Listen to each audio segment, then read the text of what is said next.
है कि सरकार उनको सॉफ्ट कॉरिडोर दे रही है कि भाई उनकी जमानतें हो जाएं। निर्णय कभी कहते हैं हम जिले कम करेंगे, कभी कहते हैं हम कार्रवाई करेंगे जिन्होंने नकल करी उनके खिलाफ, कभी कहते हैं हम ये करेंगे। 12 महीने में कुछ किया तो है नहीं। तो कांग्रेस के लोग ही कांग्रेस को हरा रहे थे, बीजेपी नहीं जीती है, कांग्रेस ने कांग्रेस को हराया है, इसलिए ये 5 सीटें आई हैं। कितने सरपंच थे, कितने पंचायत समिति सदस्य थे, कितने जिला परिषद सदस्य थे, कितने पार्षद थे, कितने जनप्रतिनिधि थे, कितने गणमान्य नागरिक थे। मैं एमएलए साहब आपको विश्वास दिला रहा हूँ, ये यूनुस खान है, देखो इधर देखो, ये यूनुस खान है। न आज से किसी की 1 इंच जमीन पर पट्टी गाड़ी है, न अनाधिकृत रूप से 4 मंजिला भवन बनाए हैं। यूनुस खान जिस दिन डीडवाना में निकल जाएगा, या अंगुली करके कह रहा हूँ, जिस दिन निकल जाएगा आपके सारे पापों का भंडाफोड़ करेगा। हमारे साथ है डीडवाना के विधायक यूनुस खान, जिनसे बात करने के लिए हम पहुंचे हैं। यूनुस खान का डीडवाना में दौरा है। सरकार अपना 1 वर्ष पूरा होने का जश्न मना रही है, इसे नाम दिया है राइजिंग राजस्थान। क्या मानते हैं 1 साल का सरकार का जो कार्यकाल है वो क्या उदय करने जा रहा है, या क्या कुछ नया हो रहा है? आपको ऐसा लगता है कि कोई उदय जैसी कोई बात है? आज डीडवाना विधानसभा क्षेत्र में वर्तमान सरकार के 1 वर्ष पूर्ण होने पर जो कार्यक्रम रखा गया था, उसका प्रांगण अर्थात परिसर जो है वो राजकीय बांगड़ स्नातकोत्तर महाविद्यालय डीडवाना रखा गया। और संयोगवश वहीं पर आज एमएससी के कम से कम 14-15 सेमेस्टर पर 117 विद्यार्थी परीक्षा दे रहे थे। परीक्षार्थियों के और सभा जहाँ चल रही थी कोई फर्क नहीं था, क्योंकि एक ही परिसर था। तो इससे ये सिद्ध होता है कि वर्तमान सरकार दम्भ में है, अभिमान में है कि हम चाहे जो कर सकते हैं। और डीडवाना में तो जिला प्रशासन, यहाँ जिले के प्रभारी मंत्री और पार्टी, तो मुझे नहीं लगता ये सरकार का प्रोग्राम था। ये संयुक्त रूप से प्रशासन, भाजपा और राज्य सरकार का दम्भ, इन तीनों का प्रोग्राम था, जिसमें जनता का पार्टिसिपेशन नहीं था। लेकिन संवेदनहीनता आज के कार्यक्रम में दिखी। मैं तो मुख्यमंत्री जी और मुख्य सचिव से मांग करूंगा कि आज जो बांगड़ महाविद्यालय प्रांगण में जो ये कार्यक्रम हुआ और विद्यार्थियों को डिस्टर्ब किया गया, क्या सरकार उसकी जांच करवाएगी और जांच करवा करके दोषी लोगों के खिलाफ कार्रवाई करेगी? अगर कार्रवाई नहीं करती है, इसका मतलब इस मसले को दबाने का काम हो रहा है। इसका मतलब उनका अहंकार सरकार का कि हम चाहे जो कर सकते हैं, विद्यार्थियों की, नौजवानों की हम परवाह नहीं करते।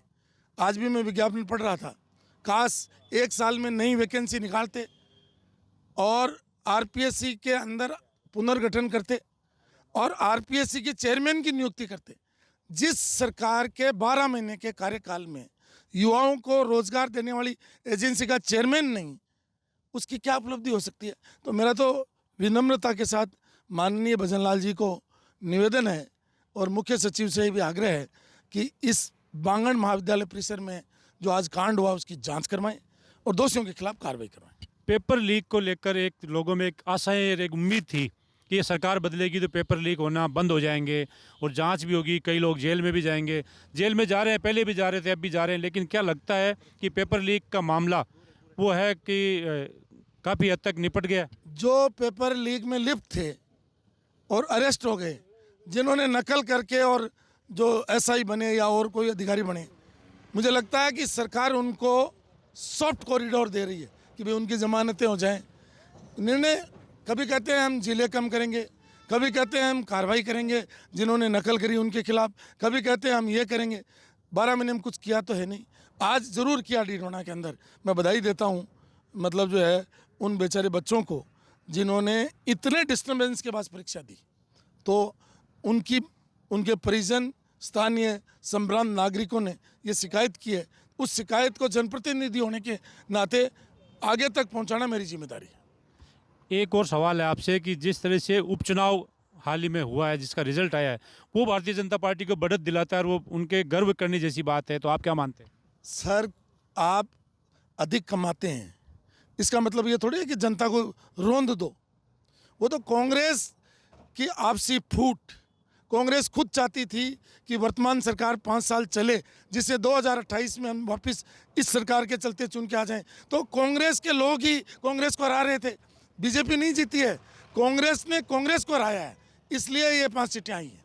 खींवसर में कांग्रेस के प्रत्याशी के केवल 5,000 वोट आए थे, उसको कैसे देखते हैं आप? वो तो खुद माननीय डोटासरा जी ने कहा कि बीजेपी जीत जाए, हमें परवाह नहीं, हमें तो हनुमान को हराना है। जबकि केंद्र के अंदर उनका वो आज के 6 महीने पहले हनुमान जी में क्या ऐसा था कि भाई हनुमान जी के साथ उन्होंने गठबंधन किया। अब हनुमान जी में 6 महीने में क्या ऐसा हो गया जो दुर्गंध आने लग गई, उनके साथ गठबंधन किया।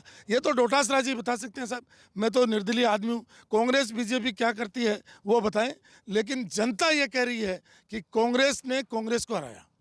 एक परिपाटी चली आ रही है पूरे राजस्थान में, उस परिपाटी के बारे में पूछना चाहूँगा जिसमें जनता के चुने हुए प्रतिनिधि को महत्व कम दिया जाता है और जो प्रत्याशी हारे हुए उनको प्रतिनिधित्व दिया जाता है और उसे ज़्यादा महत्व दिया। आप पिछले 12 महीने में मतलब जो है इंटेलिजेंस जो होती है ना, AI आर्टिफिशियल इंटेलिजेंस, उसमें कैमरे में डालो, 10 आदमियों से ज़्यादा आए हैं क्या इनके कोई कार्यक्रम में?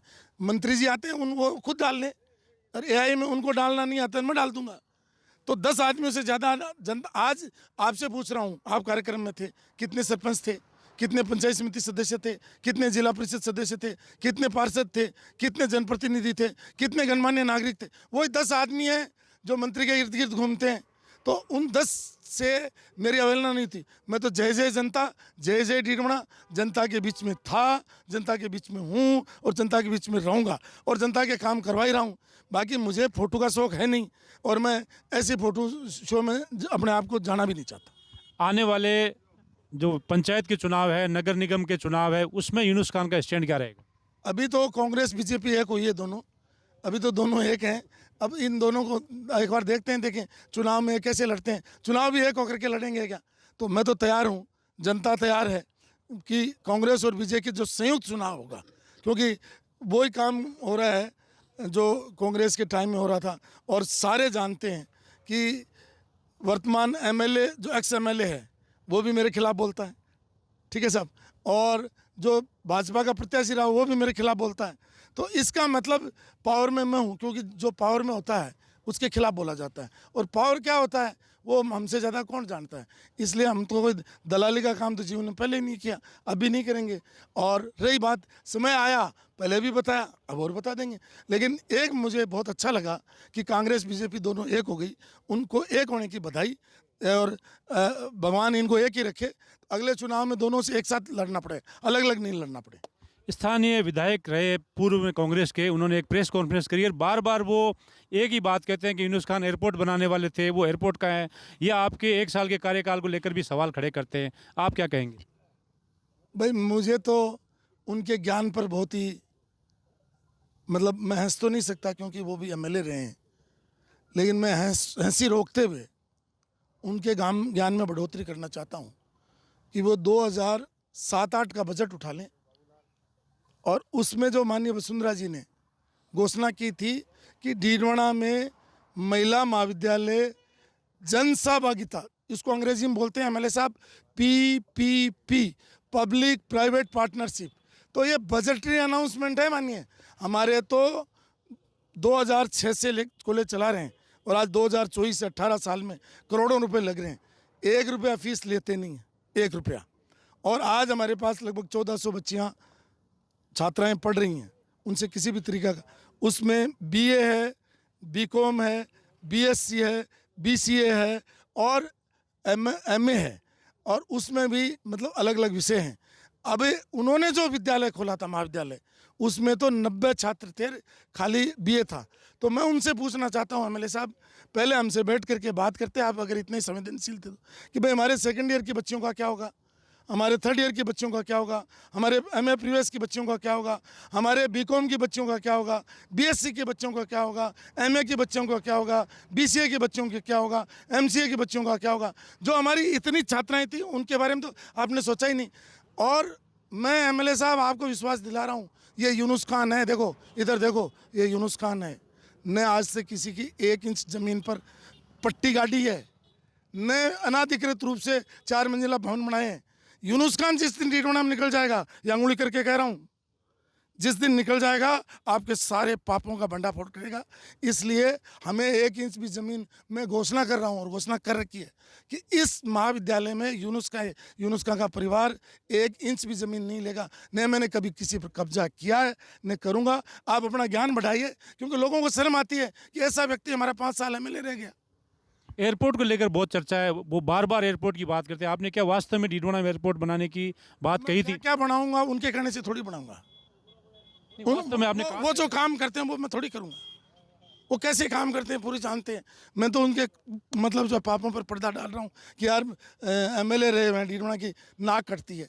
इसलिए वो उनको कहो आप चिंता मत करो, अगर मैं नहीं करूँगा तो बनाया जनता ने, सजा जनता देगी। आप काहे के लिए टेंशन में हो? आप तो मस्त रहो, कभी इटली घूमो, कभी मुंबई जाओ, कभी दिल्ली जाओ, दिल्ली वाले फ्लैट में घूमो। आपको कहाँ टेंशन है?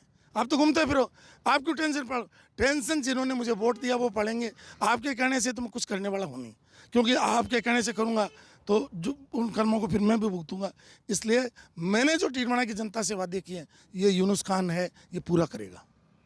तो ये थे डीडवाना के विधायक यूनुस खान, जिनका ये कहना है कि उन्होंने जो जनता से वादे किए थे वो पूरा करने का पूरा प्रयास करेंगे। और जो आरोप पूर्व विधायक लगा रहे हैं उनका उन्होंने बखूबी जवाब भी दिया है। अब देखते हैं कि डीडवाना की राजनीति में आगे क्या रंग लाती है। सहयोगी रियाज के साथ हनीफ खान, डीडवाना।